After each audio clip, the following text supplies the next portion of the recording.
Assalamualaikum warahmatullahi wabarakatuh. Alhamdulillah, thumma alhamdulillah. Alhamdulillahilladzi hathana an natakhallaqa bi sifatil amanah wa nahana an su'il khuluqi wal khiyanah. Asyhadu an la ilaha illallah wa asyhadu anna Muhammadar Rasulullah. Allahumma salli wa sallim wa barik ala sayyidina Muhammadin wa ala alihi wa ashabihi ajma'in, amma ba'du. Qala Allah ta'ala fil Qur'anil Karim, qul hal yastawi alladhina ya'lamuna wal ladhina la ya'lamun. Wa qala Rasulullah sallallahu alaihi wasallam, man salaka tariqan yaltamisu fihi 'ilman sahhala Allahu lahu bi tariqan ila jannah. Sallallahu alaihi wasallam. Pertama, kita panjatkan puji syukur kehadirat Allah yang alhamdulillah sampai malam ini Allah kasih kita nikmat-nikmatnya. Hadirin jamaah sekalian, di beberapa kesempatan kemarin pengajian sering saya ungkapkan, kita jangan nilai orang lain tapi nilai diri sendiri, kan gitu.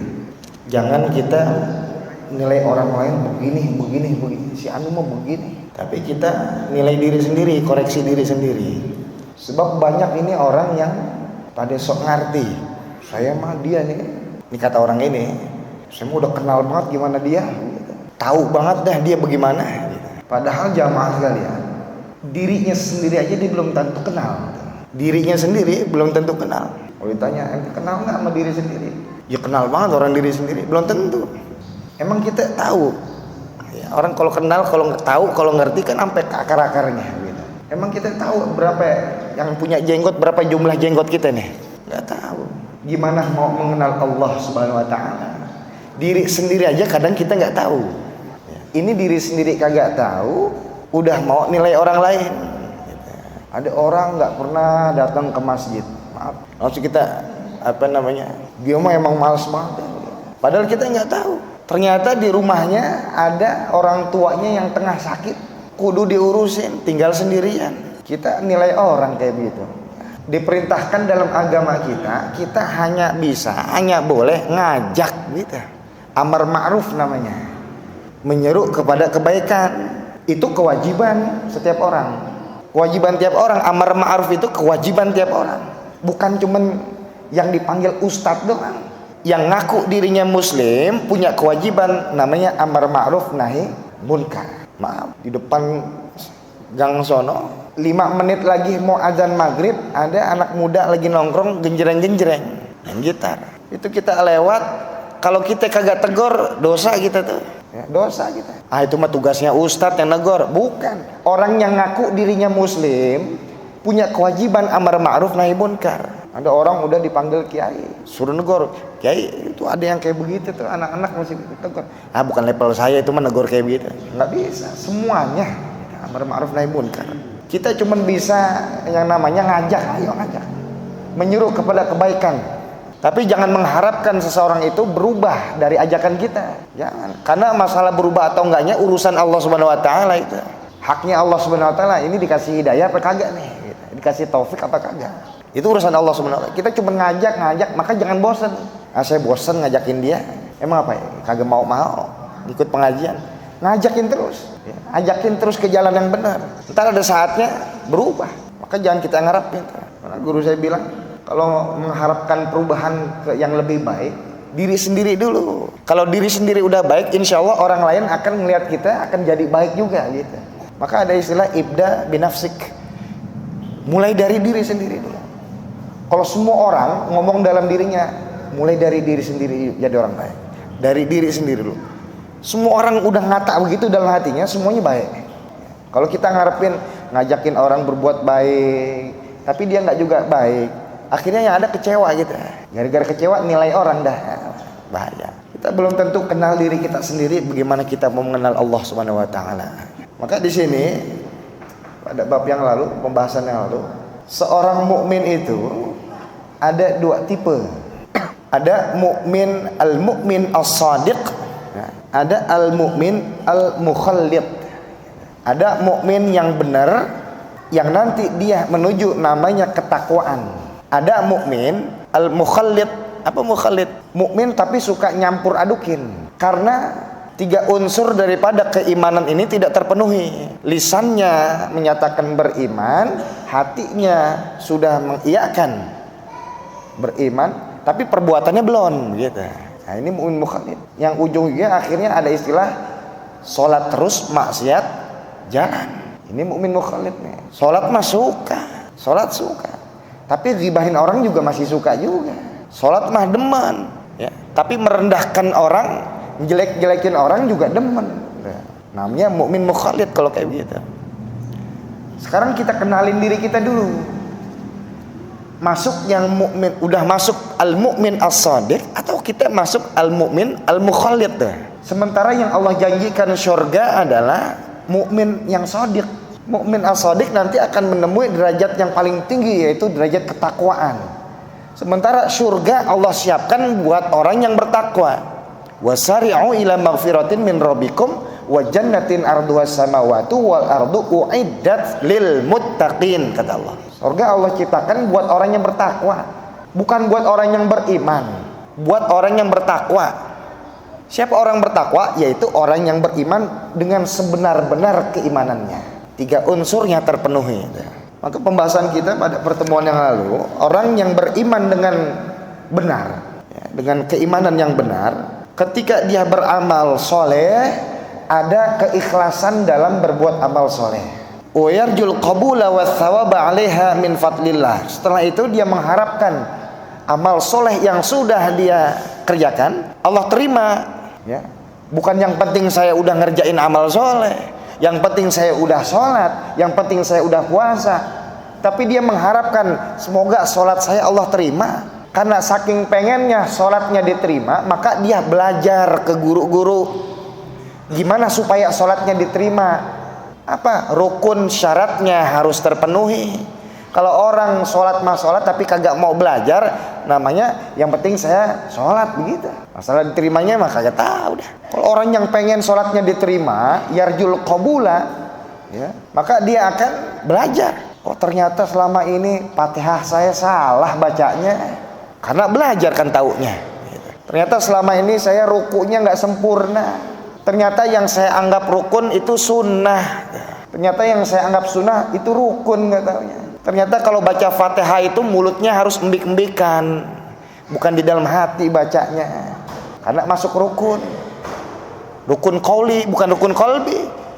Ya, Al-Fatihah kalau kita belajar fikih masuknya rukun qauli, bukan rukun qalbi. Rukun qalbi satu apa ya? Niat dalam hati. Maka baca Fatihah nggak bisa diem begini. Udah embik-embikan mulutnya kayak orang baca deh. Ya, kalau baca Fatihah diem aja mulutnya begini dalam hati, ya, bisa rusak sholatnya. Kita kenali diri kita dulu.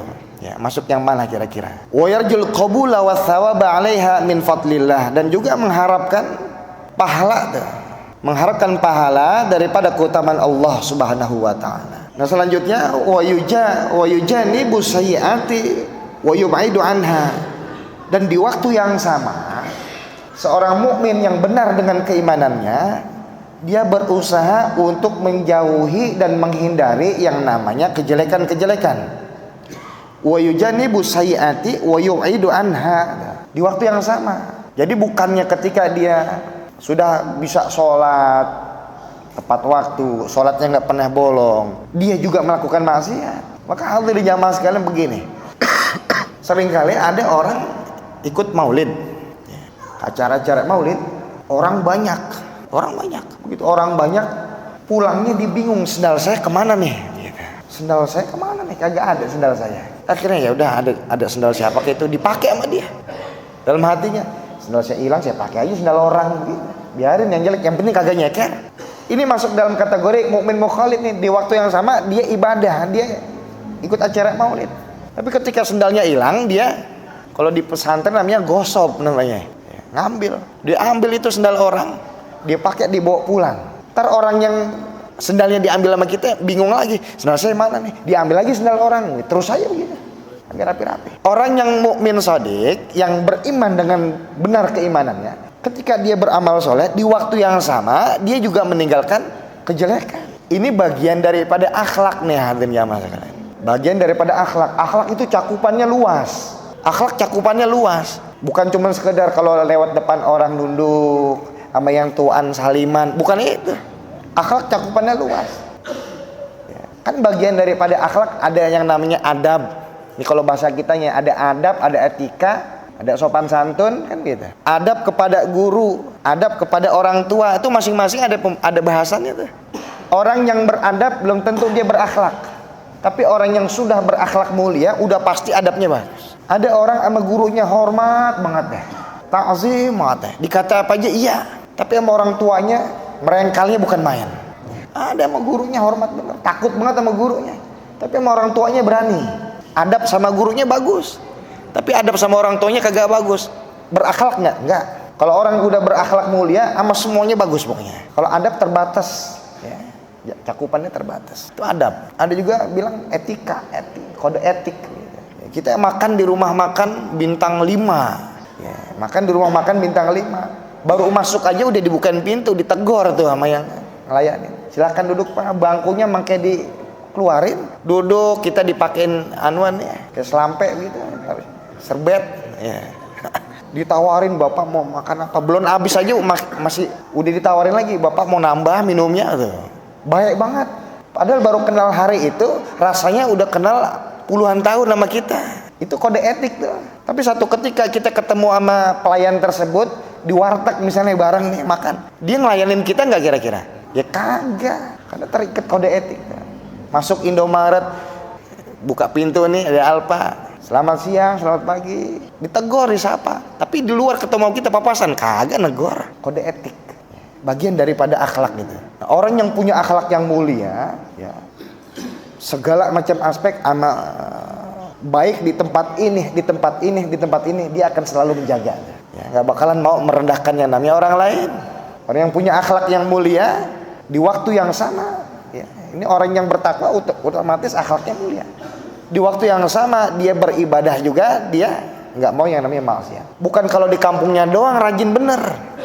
Yo kalau lagi di Jakarta nih, wah, ke masjidnya paling dulu, cakep. Peci kagak pernah lepas. Ya, hebat banget deh pokoknya, orang sampai ngata, udah kalau misalnya mati surga udah dia mah begitu. Minggiran dikit daerah Parung sonoin, berubah deh. Bukan akhlak namanya itu. Nah, orang yang beriman dengan iman yang benar, ketika beramal soleh, maka di waktu yang sama dia menjauhi dan menghindari yang namanya kejelekan, maksiat. Bukan hanya itu. Ketika menjauhi, menghindari maksiat, ya khafu ayyubtala biha. Dia takut tuh. Dia takut kalau dia nanti diuji dengan kejelekan itu.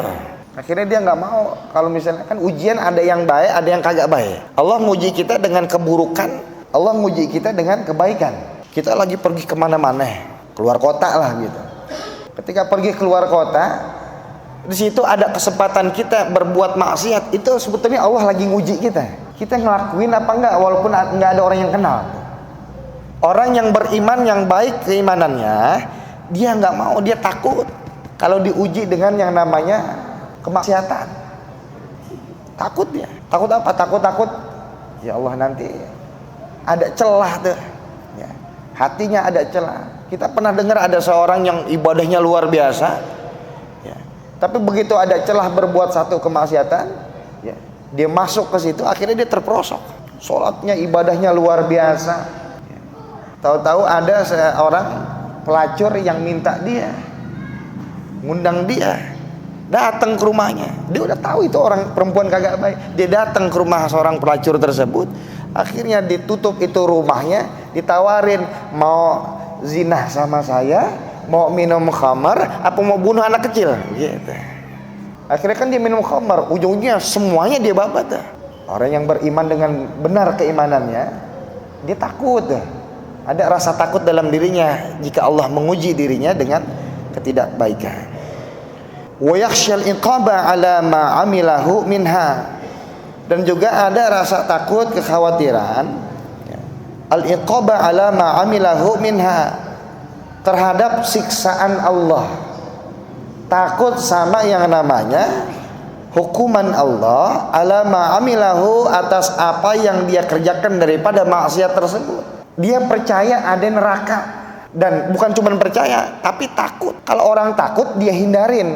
Takut sama neraka, nggak mau masuk neraka. Dihindarin tuh perbuatan-perbuatan yang menjerumuskan neraka. Ini kita ngenalin diri sendiri kita nih. Kita yakin, kita percaya, bukan cuma percaya, kita yakin neraka itu ada. Tapi seringkali kita melakukan perbuatan-perbuatan yang menjurus ke neraka kan kita. Nah, kalau kita tanya itu percaya apa yakin tuh kalau begitu? Kan beda, percaya sama yakin kan beda. Saya percaya Bang Anu bisa bawa mobil, cuman saya nggak yakin disupirin gitu. Beda tuh percaya sama yakin. Kita beriman bahwa neraka itu ada, tapi kok masih suka berbuat yang menjurus ke arah neraka. Berarti kita tahapannya sama neraka percaya apa yakin kira-kira? Masih sekedar percaya doang. Kalau udah yakin nggak mau. Ada knalpot panas, kita pernah ngerasain tuh knalpot panas. Karena kita udah ngerasain, ya, udah pernah megang knalpot rasanya panas. Motor habis jalan kemana ngebul panas, kita yakin, kita disuruh megang ogah. Kenapa ogah? Karena udah yakin nih knalpot panas. Tapi anak-anak kecil yang kagak tahu, yang belum paham knalpot ngebul, dia bilang, waduh keren bener ada asapnya nih. Dibilangin panas ini, ya percaya. Cuma karena belum yakin dipegang juga tuh. Pas dipegang baru tahu dia.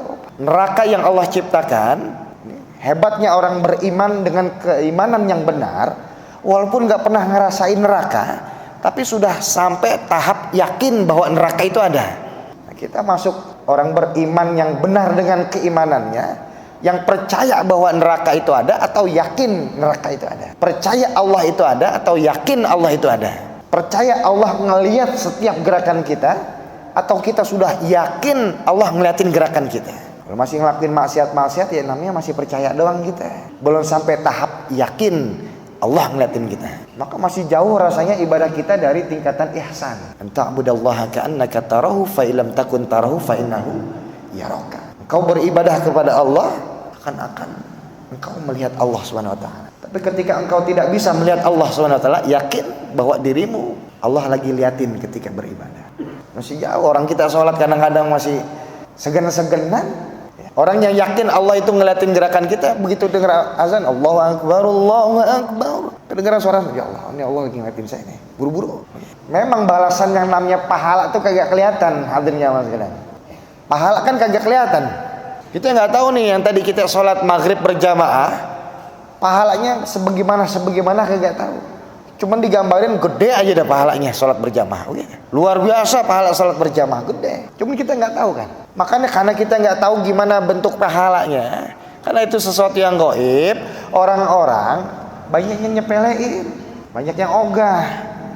Kalau seandainya pahala itu Allah gambarin kayak model fisik uang misalnya, oh yang sholat berjamaah itu dapat pahala dari Allah 200 juta, habis nggak ada parkiran sama sekali tuh masjid, penuh orang semuanya. Jangan 200 juta deh, 100.000 aja deh. Yang sholat jamaah pokoknya ganjarannya 100.000 begitu. Nggak ada parkiran semuanya, orang semua isinya. Emang apa? Ngantri pada pengen sholat jamaah. Kenapa? Karena tahu beriman dengan benar keimanannya. Al-mu'min as-sadiq, ya. Mau kelihatan kayak mau kagak kayak yakin. Udah mantap. Wa yarjul maghfirata minallahi ba'da taubati wal inabati ilallah. Dan orang yang beriman dengan keimanan yang benar mengharapkan al-maghfirata, yarjul maghfirata, mengharapkan ampunan daripada Allah ba'da taubati wal inabati ilallah, setelah ia bertaubat dan kembali kepada Allah Subhanahu wa taala. Orang yang beriman dengan keimanan yang benar istighfar terus dia. Tapi bukan cuma sekedar di lisan istighfarnya. Karena kadang-kadang istighfar udah jadi kebiasaan kita. Astagfirullahaladzim, kaget. Astagfirullah. Ya bagus, ya ada orang kaget istighfar bagus. Zikir habis sholat astagfirullah, tapi bukan cuma sekedar di lisan. Ya Allah, kalau kita lagi sholat nih, ya, lagi sholat, ada orang nangis lagi sholat, di sujud terakhir ada orang nangis. Kan tipe nangis ada macam-macam. Ada yang nangisnya emang dia tujuannya emang biar dilihat orang khusyuk, ada. Oh dia nangis-nangisin gitu, biar dibilang khusyuk, ada. Yang itu mah udah ya, udah kagak dihitung dah yang begitu. Ada yang ketika dia nangis khusyuk memang sholatnya, tapi nangisnya karena mungkin dia ada masalah dunia, lagi ada problem, lagi ada penyakit, lagi sakit, pengen banget sembuh rasanya. Akhirnya dia ketika sujud dia ungkapkan, dia curhat. Ya. Karena waktu curhat yang baik kepada Allah itu ketika kita sholat. Bukan curhat yang baik itu di status WA, bukan. Ada masalah apa-apa, nulis status WA, orang akhirnya jadi pada tahu masalah dia. Rapi nggak masalahnya kira-kira? Kagak, orang malah tahu aibnya dia. Tempat yang baik ketika sujud. Yang kedua nih, lagi sujud nangis, ngadu, ya Allah, sakit saya udah lama banget ini ya Allah, pengen banget sembuh ya Allah. Kalau saya sembuh saya pengen begini, pengen begini, pengen begini. Nangis tuh diungkapkin. Ya, musibahnya, kagak enaknya, ya Allah lagi nggak ada duit sama sekali nih ya Allah. Anak istri belum pada punya pegangan. Nangis dia ngadu sama Allah. Bagus nggak? Bagus, bagus. Dia nangis tuh sama Allah. Ngaduin semua permasalahannya kepada Allah Subhanahu Wa Taala. Karena dia yakin yang megang kunci itu Allah, yang megang rezeki itu Allah. Maka ngadunya cuma nama Allah doang. Nangis dia. Begitu rapi sholat, plong. Cuman begitu rapi sholat, Allah uji dia. Seminggu, 2 minggu tetap aja nggak dapet yang namanya rezeki, penghasilan. Duit kagak ada, tetap aja Allah uji tuh. Sabar kagak nih, sabar kagak nih. Kalau dia sabar, luar biasa. Di balik itu pasti Allah nyiapin rencana yang luar biasa. Tapi terkadang ada orang yang udah sholat, udah nangis sholatnya, seminggu, 2 minggu belum juga dikabulin sama Allah. Akhirnya ngomong, ya mendingan gue nyolong kalau kayak gitu dah. Gitu. Sholat juga kagak dikasih. Ya. Allah uji tuh, Allah uji. Tapi ada yang ketiga hal dari jamaah sekalian, yang ketika dia sholat nangis, nangisnya bukan karena dia punya masalah, bukan karena sakit, tapi nangisnya karena dia ingat dosa-dosanya. Lagi sujud, ya Allah, dosa saya banyak sama orang tua saya. Orang tua saya sekarang udah kagak ada. Kangen rasanya sama orang tua. Ingat dosa-dosanya, bukan ingat masalahnya. Masalah dianggap kecil, masalah dunia mah. Tapi ingat dosa-dosanya. Ya Allah, kemarin saya ngerendahin orang lain, saya punya tetangga saya kagak pikirin. Kemarin saya habis maki-maki si Anu, dosa saya. Udah zolimin si Anu. Ya Allah, saya punya rezeki, punya harta banyak, cuman ngapa pelit amat ya? Nangis tuh. Yang baik bagaimana? Nangis karena dosa kita. Maka di sini dikatakan orang yang beriman dengan keimanan yang benar, di waktu yang sama ketika dia beramal soleh, dia menjauhi yang namanya maksiat-maksiat, dan dia mengharapkan ampunan dari Allah Subhanahu wa taala ba'da taubati wal inabati ila Allah, setelah dia bertaubat dan kembali kepada Allah. Kita sholat itu kita kembali kepada Allah tuh. Dari jamaah sekalian, siapa di sini di antara kita yang setiap saat inget terus sama Allah? Setiap saat. Ntar juga rapi sholat nih, rapi sholat, kita ngobrol-ngobrol, pikirnya udah nggak inget lagi sama Allah. Udah kemana tahu? Pulang ke rumah ngobrol sama temen, udah hilang aja tuh, lupa lagi sama Allah. Maka ketika kita sholat, hakikatnya kita lagi kembali kepada Allah. Maka sholat itu panggilan menuju Allah. Allah manggil tuh orang sholat. Ayo sini samperin aku yang punya masalah, yang mau diampunin dosanya, datang sini sholat. Maka orang yang ketika Allah panggil dengan panggilan sholat, kagak mau nyaut, sombong. Kenapa sombong? Orang Allah pengen kasih ampunan, Allah pengen rapihin masalah-masalahnya, Allah pengen gampangin urusannya. Kalau dia punya hajat, Allah pengen kabul hajatnya. Makanya ngadu dong sama aku, kata Allah gitu. Kita begitu Allah panggil, Allahu Akbar, Allahu Akbar, pora-pora aja, ntar aja ya Allah, gitu. Sombong. Jangan nilai orang lain, kita nilai diri sendiri. Masuk mukmin shadiq nggak kita? Atau jangan-jangan kita masuknya masih mukmin yang mukhalid? Termasuk orang yang mukmin mukhalid itu ketika datang panggilan sholat masih entar. Nggak ada uzur syar'i yang yang menjadikan dia itu boleh menunda sholatnya. Kalau ada uzur syar'i nggak apa-apa. Ya kan sholat fardu yang boleh diundur, boleh ditakhirkan ada 2. Yang pertama zuhur, yang kedua isya. Boleh zuhur sama isya boleh. Tapi di luar zuhur dan isya semuanya harus ala waktunya, tepat waktu. Ini kadang kita semua sholat kita entar. Ya. Asar entar. Ya. Subuh Allahu Akbar, udah kedengaran suara azan tuh dari rumah. Entar dah nungguin qomat aja gitu. Baru berangkat ke masjid. Allahu Akbar, Bismillahirrahmanirrahim. Masih Fatihah. Gitu. Yang penting kan dapat jamaah. Gitu. Fatihah yang kedua, masih Fatihah, ntar dah pas lagi baca kunut baru datang ke masjid. Kepulusan, bangunin 6:30 akhirnya. Nah, bisa hal itu jamaah. Faman kana minal mu'minina ala ghairi hadzal awsaf fahuwa minal mukhallitin. Nah, kesimpulan daripada mukmin shadiq ini, ya kata muallif, Faman kana minal mu'minina, barang siapa orang yang beriman, orang yang ngaku dirinya beriman, ya, ala ghairi hadhil awsaf, akan tetapi dalam dirinya ngaku dirinya beriman, tapi dalam dirinya tidak ada sifat-sifat yang tadi kita bahas, ya, fahuwa minal mukhallidin, maka mukmin tersebut disebut sebagai al-mu'min al-mukhallid, orang mukmin yang suka mencampur adukan antara yang Allah perintahkan dengan yang Allah larang. Nilai diri sendiri, jangan kita nilai orang lain. Kenapa? Kita belum tentu kenal diri sendiri. Jangan sampai kita nilai orang lain. Hadirin jamaah sekalian. Nah, hadirin jamaah sekalian, mungkin sampai sini dulu insyaallah. Ini mohon maaf suara saya lagi habis dikit ini, kalau kurang jelas suara saya. Ya, semoga ada manfaatnya bagi diri kita semuanya. Al-Fatihah. Bismillahirrahmanirrahim. Alhamdulillahirabbil alamin. Allahumma shalli wa sallim ala sayyidina Muhammad wa ala ali sayyidina Muhammad. Rabbana anfa'na bima 'allamtana, rabbi 'allimna alladhi yanfa'una. Rabbi faqihna wa faqih ahlana wa qarabatin lana fi dinina. Allahumma qad istawda'naka bima 'allamtanahu fadudhu ilayna 'inda hajatina ilayhi wa la tunsin 'anhu ya rabbal alamin. Wa sallallahu ala sayyidina Muhammadin wa ala alihi wa sahbihi wa sallam. Walhamdulillahi rabbil alamin. Assalamualaikum warahmatullahi wabarakatuh.